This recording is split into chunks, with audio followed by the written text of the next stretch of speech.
being a living testimony to all of everybody, all the rappers, trappers, hustlers, anybody that's getting in this game. Police say Young Dolph was inside Makita's around 12:30 in the afternoon Wednesday when he was gunned down. Tonight, we strongly encourage everyone to stay home if you do not have to be out. The rapper Young Dolph is gunned down at a South Memphis cookie shop. There will be extra police presence in many parts of the city. And that the person killed is Anthony Mims, also known as Big Jook. Now, Big Jook is the brother of rapper Yo Gotti. In Orange Mound Wednesday at Spotswood and Bunton. Those who live nearby tell us Taylor was actually shot the night before, discovered lifeless. They've literally been Memphis for 3 straight years since Young Dolph died. I've never seen something like this. It seems like the streets aren't playing when it comes to avenging Young Dolph. Ever since he got taken out by his rivals, the body count's been climbing fast. Those alleged killers now have to worry about way more than just the cops. Dolph's crew been out heavy, hitting the streets hard and demanding payback. When the ops made that move on the Memphis legend Young Dolph, they clearly didn't realize how deep his roots ran in the city. His people weren't about to let that disrespect slide, and they've been spinning blocks nonstop, making sure everyone tied to that hit feels the pressure.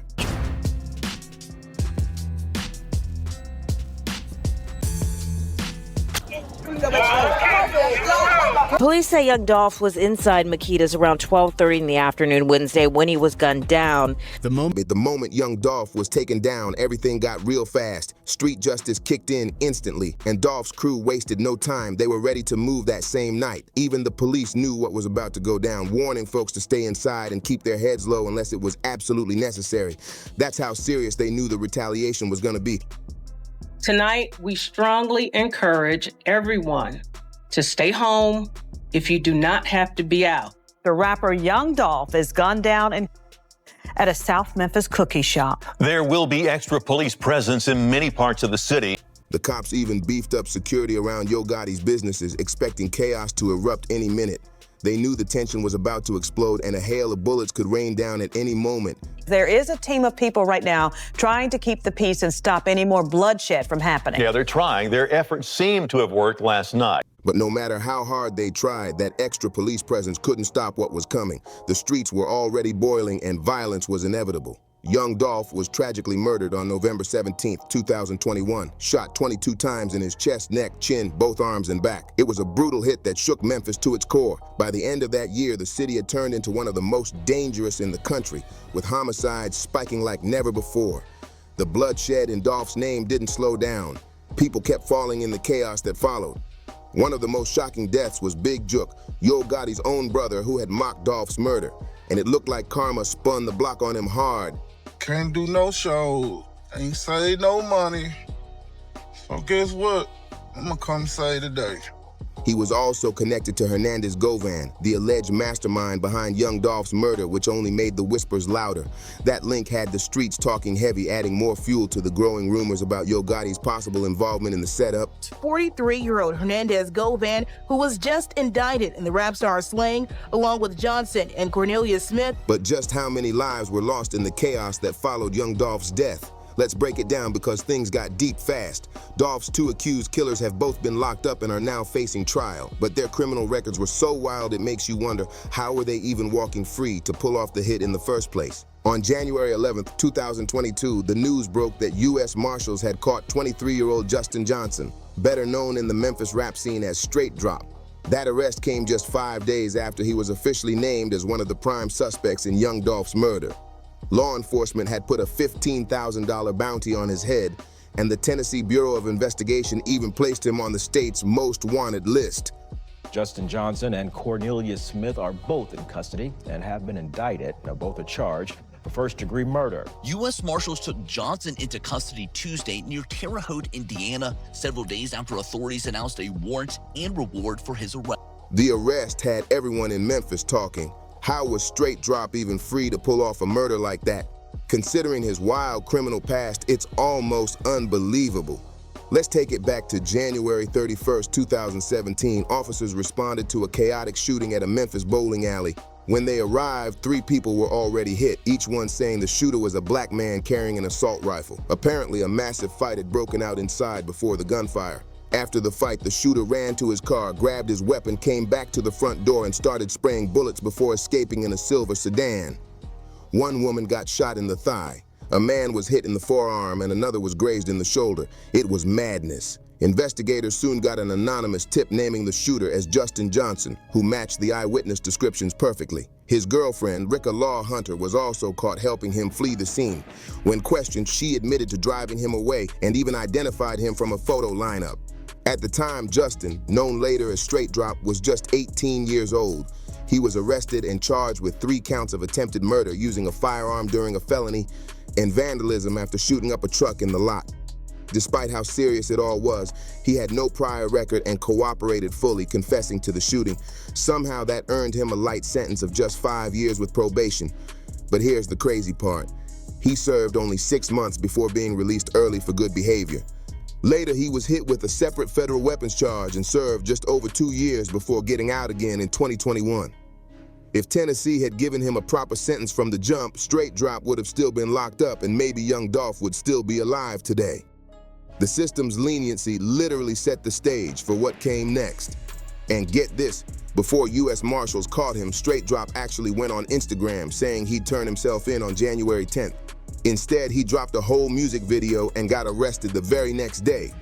Stop playing 50 shots in 20 seconds, this shit go fast, like saying we put switches on. It's unclear if Straight Drop's social media posts helped U.S. Marshals track him down, but it sure seemed to play a part in his capture. Meanwhile, the second accused killer, Cornelius Smith, 32, was already behind bars. He'd been arrested on December 9th, 2021 for a carjacking that happened just a week before Dolph's death. The stolen white Mercedes coupe used in the crime was tied to another deadly shooting, making the case even darker. Smith was later indicted for first-degree murder, attempted murder, firearm possession as a felon, and theft over $10,000.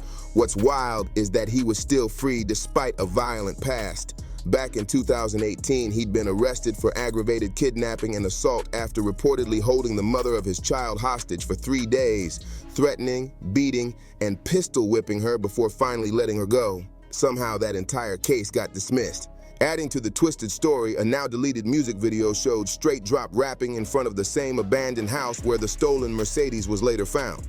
At first, fans thought his associate CEO Bobby owned the car since he'd posted multiple photos with it.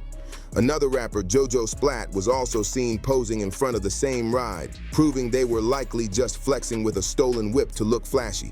Bobby was eventually arrested a week after Dolph's murder, and when cops searched his girlfriend's apartment, they reportedly found weapons and drugs, fueling rumors that he was being questioned about Dolph's death. That's when the snitching rumors started flying.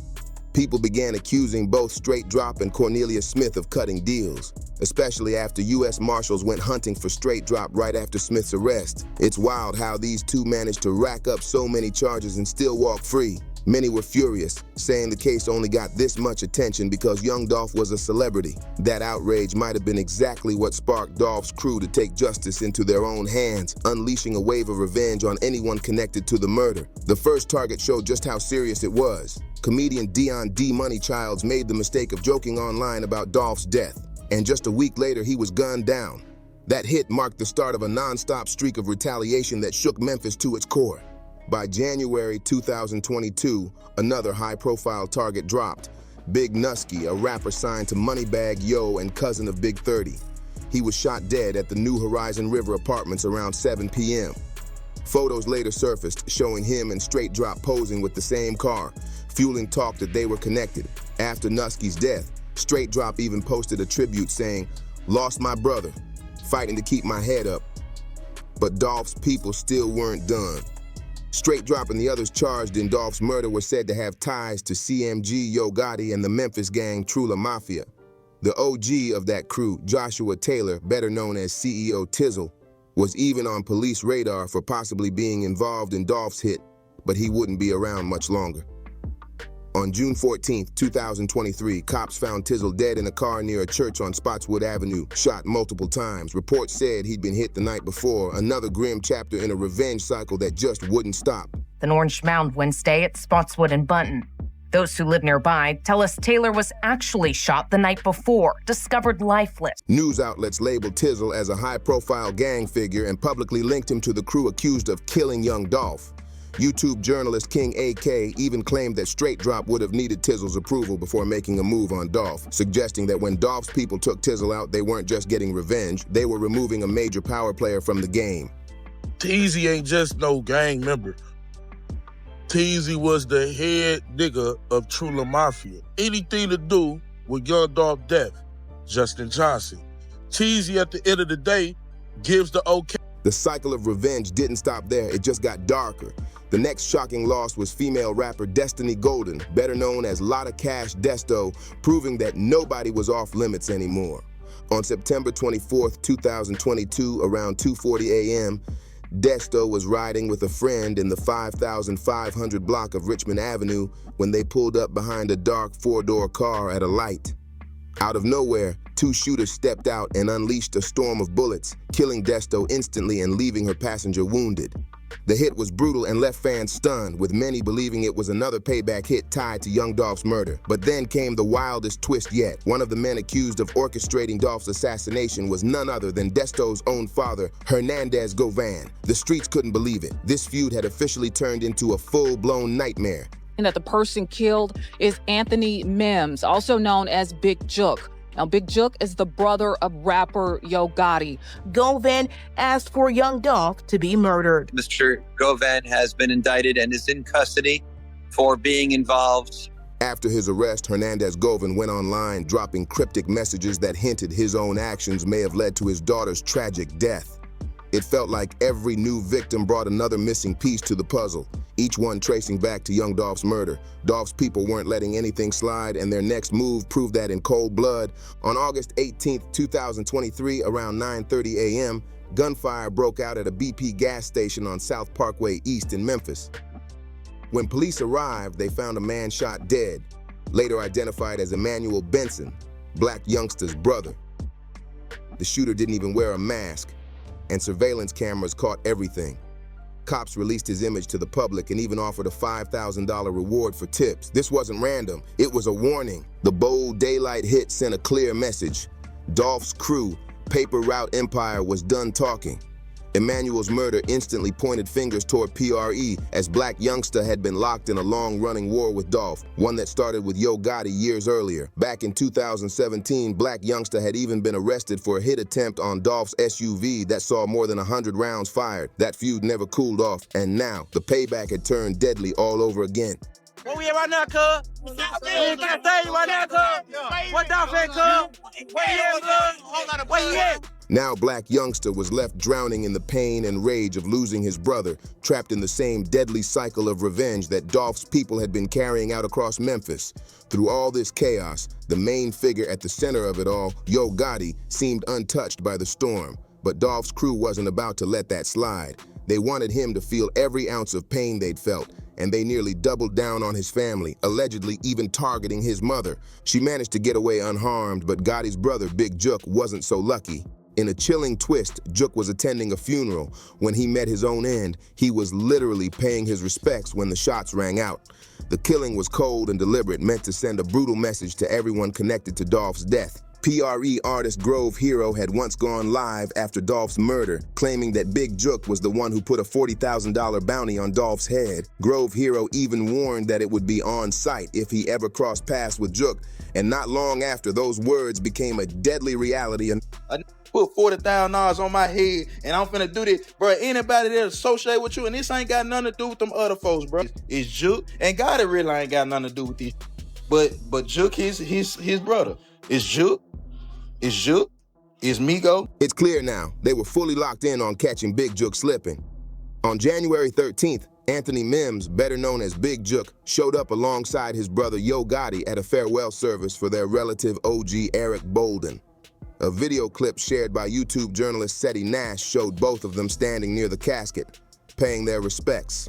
But according to Nash, two men in the back of the church were watching Jook the entire time, waiting for the perfect chance to strike. That chance came right after the funeral, at the repast held outside Perion's restaurant and event center on Winchester Road. Yo Gotti skipped that part of the gathering, and that decision might have saved his life. Big Jook got into his vehicle, and rumors say Gotti's mother was in the car too, but that didn't stop the shooter from running up and unleashing a barrage of bullets. Miraculously, Gotti's mom managed to escape the car and run for her life, dodging the gunfire, while Juk was hit multiple times. He was rushed to the hospital but didn't survive the ambush. Witnesses and cameras nearby caught a white SUV without plates speeding away right after the shots rang out, and now police are hunting for that vehicle, hoping it leads to whoever orchestrated the hit. Police are looking for a white Ford Explorer SUV in connection with the shooting.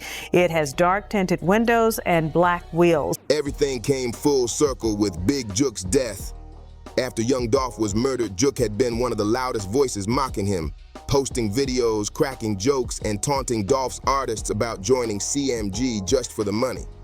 In one clip, he even laughed while filming a mural of Dolph, showing zero respect for a man the city loved deeply. But when more info started surfacing, it became clear these hits weren't random at all. They were connected piece by piece to Dolph's assassination. Video footage later showed Big Juk chilling with CEO Tizzle, who was reportedly involved in Dolph's murder. The two were spotted together celebrating Juk's birthday, looking close and comfortable. And to make things worse, Juk was also seen in photos with Hernandez Govan, the same man police claim helped orchestrate Dolph's hit. With those kinds of ties, it's no surprise people started whispering that if Yo Gotti wasn't careful, he could be next in line. Everyone knows the tension between Yo Gotti and Young Dolph runs deep. It's one of Memphis's most infamous rap feuds. Before all the chaos, Gotti was the city's top star, but everything shifted when Dolph dropped High Class Street Music 4, American Gangster in 2014, and started building his own empire. During his Sway in the Morning interview, Dolph explained why he turned down Gotti's offer to sign with CMG, saying he'd rather bet on himself than ride under another artist's label. That choice changed everything and sparked a rivalry that would end in tragedy. Cause I got too much of my own time and money invested in it. You feel what I'm saying? So, like I said, And I know Gotti respect that because he did the same thing. That decision hit Yo Gotti hard, and it became the root of their whole feud. On February 11th, 2016, Young Dolph fired off a subliminal tweet aimed straight at Gotti, hinting that the Memphis boss wasn't happy about his rising fame. Dolph wrote, "Bro went from being my #1 fan and wanting to sign me to being my biggest hater." The message was clear, and the tension was out in the open. Dolph had turned down Gotti's CMG offer, and things got even messier when he announced his debut album, King of Memphis. Since Yo Gotti had long crowned himself with that same title, Dolph's move came off like a direct shot. From that moment, their rivalry turned into a full-blown war for the city's throne. Then, on March 2nd, 2017, things exploded when Gotti's artist Blac Youngsta posted a video on Instagram dissing Dolph and questioning his claim as King of Memphis. He didn't stop there. He straight up threatened to slap Dolph and later pulled up in Dolph's own South Memphis neighborhood with a crew of goons strapped with heavy artillery filming the entire thing. The disrespect was loud, and the streets took notice. Where we at right now, cuz? We in that stage right now, cuz? What Dolph at, cuz? Where he at, cuz? Where he at? Despite everything, Yo Gotti later claimed he never told Blac Youngsta to take things that far, but by then the damage was done. The beef exploded as both sides dropped diss tracks, throwing shots back and forth until the tension finally turned deadly. Young Dolph's car was soon riddled with bullets, but he walked away untouched thanks to his bulletproof SUV. Still, that close call didn't stop the violence. It was just the beginning. Not long after, Dolph was shot again, this time outside the Shoe Palace in Los Angeles. Reports said both he and Yo Gotti were staying at the Lowe's Hotel when a fight broke out between their entourages, turning into gunfire that left Dolph wounded. Gotti was named a person of interest by the LAPD and even charged with attempted murder at one point, but the charges were eventually dropped. Still, the streets didn't forget.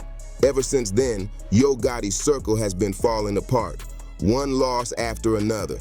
At this point, it's clear that nobody's safe, especially not anyone tied to the people who took Dolph's life.